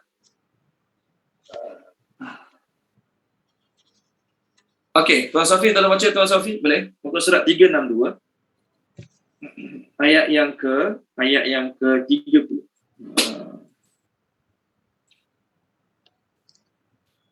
Bismillahirrahmanirrahim. Berkatalah Rasul, ya Tuhanku, sesungguhnya kaumku menjadikan Al-Quran itu sesuatu yang tidak diacuhkan. Yang tidak apa, Tuan Safi? Diacuhkan. Diacuhkan, yes. Abandon. Kita terjemah abandon, betul Abandon. Abandon tu apa? Terjemah bahasa Melayu? Abandon. Tidak dipakai. Tak dipakai. Yes. Bahasa Arab sebut mahjura, ditinggalkan. Dibiarkan. Ni ancaman ni. Orang yang tahu Quran ataupun hafal Quran, dia baca Quran ni sebelum dia kahwin je. Lepas kahwin, tak ada masa langsung baca Quran. Contohlah. Sampai sekarang bila suruh baca, kongkak. Baca. Maka kat akhirat nanti Nabi kata, ya Allah, inilah hamba-Ku dulu. Mereka menjadikan Quran tu ditinggalkan. Sebab tu tuan-tuan dan puan-puan, orang yang semayang jaga, tapi lama tak baca Quran, atas alasan apa saja, kena takut. Takut-takut kita Nabi SAW cakap macam ni depan Allah Ta'ala.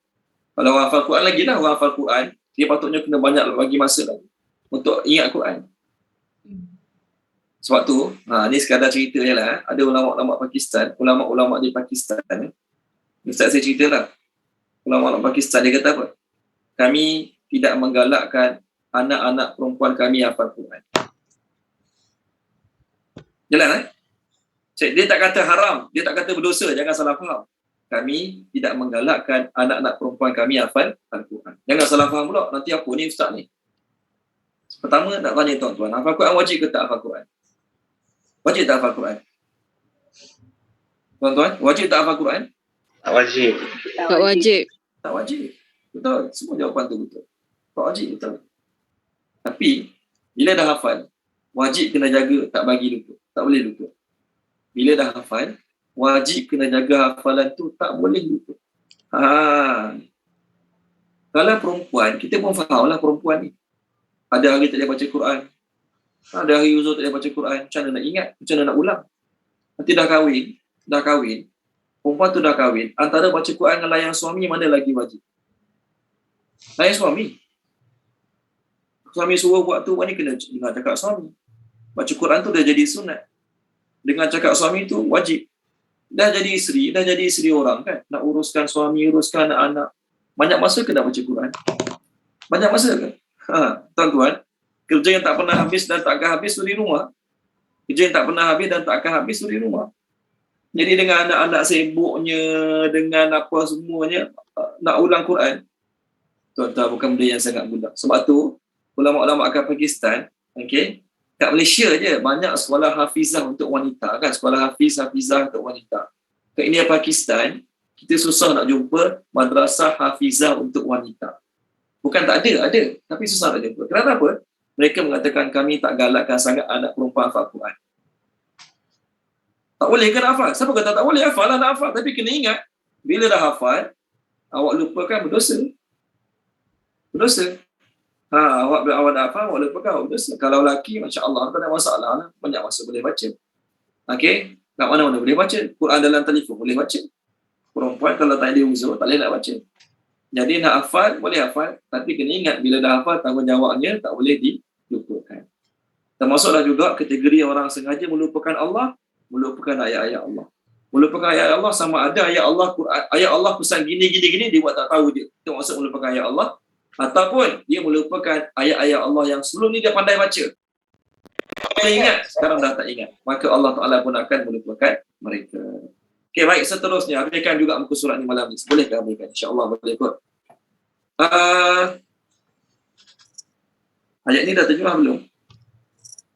Dah terjemah belum sampai habis? Innal munafiqina humul fasiqun ni dah terjemah belum? Dah. Sudah. Okey, maafkan saya.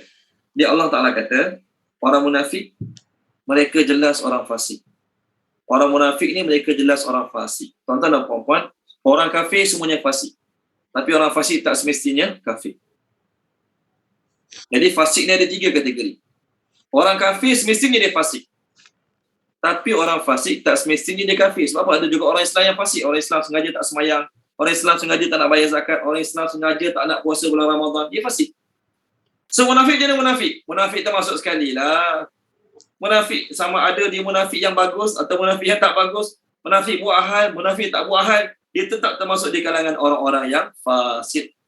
Fasik itu apa maksud fasik? Fasik itu dalam bahasa Arab maksudnya al-khuruju anit ta'ah, keluar daripada ketaatan. Dia termasuk di kalangan orang-orang yang keluar daripada ketaatan. Okey, baik. Orang Islam yang sengaja tidak taat pun fasik juga. Dalam surah As-Sajdah Allah kata wa ammal ladina fasaku fama'wahumun nar. Orang fasik neraka tempat tinggal dia. Tu je cerita. Kalau dia taubat, orang Islam tu taubat, alhamdulillah. Selamat. Okey, ayat last. Habis. Wa'ada telah menjanjikan Allahu oleh Allah al-munafikin kepada munafik lelaki. Al-munafikin kepada munafik lelaki. Dan al-munafiqat kepada munafik wanita. Al-munafiqat kepada munafik wanita. Dan al-kuffar orang-orang kafir. Al-kuffar orang-orang kafir. Nar jahannam, neraka jahannam. Nar jahannam, neraka jahannam. Khalidina, mereka kekal. Khalidina, mereka kekal. Fiha, di dalamnya. Fiha, di dalamnya. Hiya, hasbuhum, cukup bagi mereka. Hasbuhum, cukup bagi mereka. Kalau hasbunallah, cukuplah bagi kami Allah kan. Hasbuhum, cukup bagi mereka. Dan la'anahumullah, melaknat mereka oleh Allah. Melaknat mereka oleh Allah. Dan lahum, bagi mereka. Lahum, bagi mereka. Azabun, azab. Azabun, azab. Muqimun, yang kekal, everlast. Okey, yang kekal. Muqimun, yang kekal. Okey, ayat last kita. Puan Asmah, terjemahkan Puan Asmah boleh.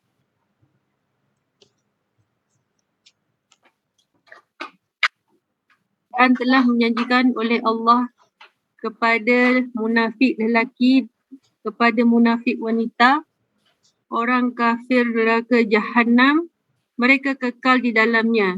Ia cukup bagi mereka dan melaknat mereka oleh Allah, bagi mereka azab yang kekal. Okey, baik. Terima kasih Puan Asmah. Orang munafik ni, dia anggap apa?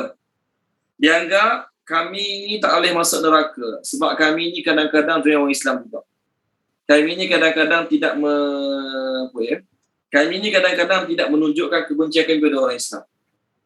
Jadi kami ni walaupun tak tergolong di kalangan orang Islam, kami ke akhirat itu boleh masuk neraka. Takkan masuk neraka sebab kami at least pernah tolong orang Islam. At least pernah sembahyang orang Islam. At least pernah apa lagi? Berjuang orang Islam.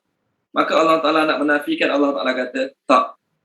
Bila nama kamu munafik, kamu tak taubat, tempat kamu dengan orang kafir, sama. Itu poin dia. Tempat kamu dengan orang kafir, sama. Bila kamu munafik, maksud munafik apa dia?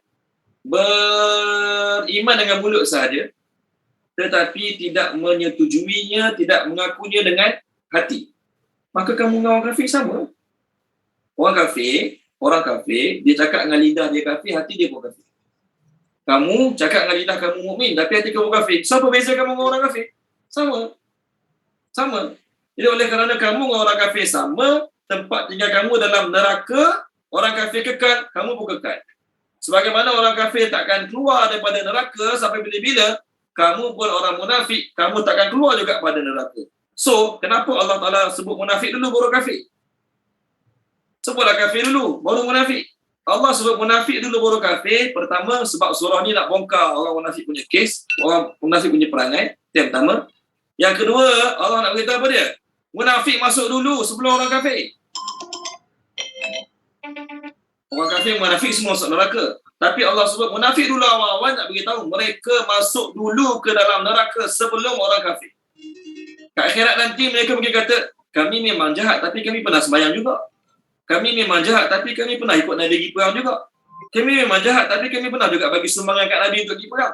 Tak, semua tu Allah reject. Bahkan kamu awal lagi masuk neraka sebelum orang-orang kafir. Sebab tu muka surat 101, tolong baca boleh? Puan Razirah, tolong baca muka surat 101. Muka surat 101. 101.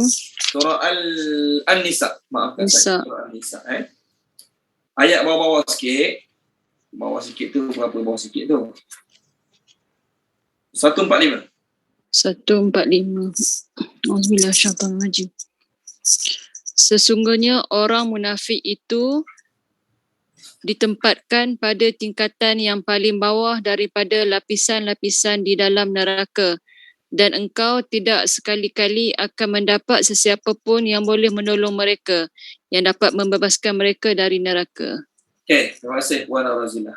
Tuan-tuan, kita nak masak sesuatu dalam periuk, dalam kuali apa, yang kita letak bawah sekali tu kita akan masukkan awal-awal. Betul kan? Allah kata tadi, orang munafik berada pada tingkatan paling bawah dalam neraka. Jadi mereka lah paling panas sekali. Mereka lah paling teruk sekali. Mereka lah paling dahsyat sekali azab. Sebab tu Allah mention nama mereka dulu. Allah kata orang munafik dan orang kafir masuk neraka. Kerana apa? Munafik masuk dulu. Baru orang kafir masuk. Kenapa dapat munafik lagi teruk azab pada orang kafir? Pertama, kerana orang munafik mereka lagi banyak masa dengan Nabi berbanding orang kafir. Orang kafir ni Nabi datang jumpa sekali-sekala dakwah. Mereka dengar, mereka tak dengar, mereka lari orang kafir. Munafik hari-hari hidup bersama Nabi. Hari-hari tak ada lagi pada tazkirah Nabi, orang munafik. Sepatutnya dia orang kena jadi orang yang sangat baik lah. Tapi mereka pilih nak jadi orang kafir juga, sebab tu Allah bagi turut-turut punya azab pada mereka. Itu yang pertama. Yang kedua, orang kafir jelas kekafiran mereka, maka orang Islam berhati-hati terhadap mereka. Orang Islam berhati-hati, berjaga-jaga terhadap orang kafir. Adapun orang munafik, mereka bagaikan musuh dalam selimut. Mereka lah yang telah menghancurkan, merosakkan Islam daripada dalam. Mereka lah yang telah menghancurkan, merosakkan Islam pada dalam. Mereka lah yang bocorkan rahsia-rahsia Islam pada musuh-musuh Islam. Mereka lah yang telah pecah belahkan sama-sama Islam, munafik. Sebab tu Allah Ta'ala bagi mereka azab teruk kepada orang kafir yang lain. Okey? Orang munafik ni duduklah mana-mana saja, kat mana-mana negara saja, bila ada munafik, maka dia akan jadi kerosakan, barah, punca barah pada negara tersebut. Orang munafik ni bagaikan, bagaikan sekumpulan manusia yang menyanyi tidak mengikut rentak muzik. Kita tuan-tuan dah biasa nyanyi lagu negaraku, bila keluar muzik kita tahu bila nak start lagu negaraku, kan? Bila muzik tinggi kita nak start, bila muzik rendah kita nak rendahkan suara, kita tahu. Dia panggil apa dalam ilmu muzik ni, siapa tak nak sebut. Okey, kita tahu bila nak start lagu, bila nak berhenti, bila nak tinggi suara, bila nak rendah, bila nak tinggikan, bila nak tarik, tak nak tarik, pitching dia, nada dia, kita tahu sebab kita dah biasa nyanyi lagu, contoh. Tapi ada orang yang dia tahu, tapi dia sengaja buat lain pada yang lain. Orang tak mula lagi, dia dah mula. Orang sebut perkataan tu panjang, dia sebut pendek. Maka oleh kerana dia ada dalam nyanyian tu, suara dia, nyanyian dia telah merosakkan satu lagu. Ni contoh Dr. Hamka bagi. Orang lain semua tahu tune lagu tersebut, bila nak start, bila nak berhenti, bila nak masuk, muzik ke berapa buah nak masuk. Dia tak masuk awal-awal lagi. Jadi sebabkan dia seorang, maka rosak habis lagu tadi. Lagu tadi terus tak kena dengan muzik dia, tak masuk dengan muzik dia lagu tadi. Kita pernah tak menyanyi karaoke? Tak start lagi kita dah nyanyi. Patutnya muzik tu yang ketiga baru kita start, muzik kedua kita dah start. Uduh terus habis lagu. Terus jadi uduh lagu. Macam itulah munafik Dr. Hamka kata. Mereka ni bagaikan kumpulan muzik yang mereka pilih untuk menyanyi tidak sama dengan orang lain. Maka uduh tak lagu, uduh lagu. Orang lain nyanyi betul, orang lain nyanyi tepat. Dia buat kacau, rosak habis lagu. Samalah juga orang munafik ni. Walaupun banyak kat tempat kita orang Islam yang soleh, warak, takwa, ikhlas kerana Allah, tapi ada munafik, rosak munafik. Rosak negara Islam tersebut. Rosak negeri Islam tersebut. Boleh? Okey. Allah kata apa? Ya hasbuhum. Cukuplah neraka bagi mereka. Maksudnya macam ni. Allah dah warning, Allah dah kutuk, Allah dah perli, Allah dah sindir, Allah dah bagi macam-macam ancaman dalam Quran pada orang munafik, tak jadi juga, tak ada perubahan juga, maka Allah Ta'ala kata orang macam ni cukup bagi neraka je, selesai masalah. Okey? Kadang-kadang setengah budak tu cakap tak jadi, nasihat tak jadi, gotan punggung tak jadi, gotan tangan tak jadi, kita kata apa? Orang macam ni bagi tangan je senang. Budak macam ni bagi tangan sekali senang. Mas sekali, boleh rakam sikit. Contoh. Ini sekadar contoh lah. Ataupun kita kata apa? Budak macam ni tak faham masa, gotan tak jadi, nasihat tak jadi, buang je lah senang, tu ubat dia. Buang je senang, tu ubat dia. Contoh. Sama lah juga munafik ni, Allah Ta'ala kata apa dia? Nasihat tak jadi, warning tak jadi, tegur, sindir, kecam, macam-macam ayat turun, sindir, perli tak jadi. Untuk mereka ni, cukup bagi mereka neraka jahanam. Tu je buat bagi mereka. Mereka masuk neraka jahanam, barulah masa tu mereka sedar, mereka salah, barulah masa tu mereka rasa menyesal tak nak taubat, dan masa tu tidak ada guna bagi mereka. Mereka akan kekal dalam azab tersebut, kekal selama-lamanya, sama macam orang kafir yang lain juga. Okey, kita berhenti sini dulu. Dan sama minggu depan insya-Allah. Apa yang baik pada Allah Subhanahu Wa Taala, apa yang tak baik daripada kekurangan kelemahan saya, minta maaf pada tuan-tuan, minta ampun pada Allah Subhanahu Wa Taala. Terima kasih banyak semua kerana hadir. Terima kasih Tuan Sofi jadi host kita malam. Insya-Allah jumpa lagi minggu depan. Bismillahirrahmanirrahim. Subhanallah wa bihamdihi, subhanakallahumma wa bihamdika, asyhadu an la ilaha illa anta, astaghfiruka wa atubu ilaik. Allahumma zayyinna bi zinatil Qur'an wa akrimna bi karamatil Qur'an wa syarifna bi syarafatil Qur'an wa adkhilna al-jannata bi syafa'atil Qur'an ya dzal fadli wal ihsan. Allahumma inna nas'aluka ilman nafi'an wa rizqan wasi'an wa rizqan mubarakan wa amalan mutaqabbalan. Allahumma anfa'na bima 'allamtana wa 'allimna ma yanfa'una wa zidna ilma walhamdulillahi rabbil alamin. Terima kasih banyak semua. Assalamualaikum. Selamat hari raya. Terima kasih Ustaz. Terima kasih. Waalaikumsalam. Terima kasih Ustaz. Waalaikumsalam. Terima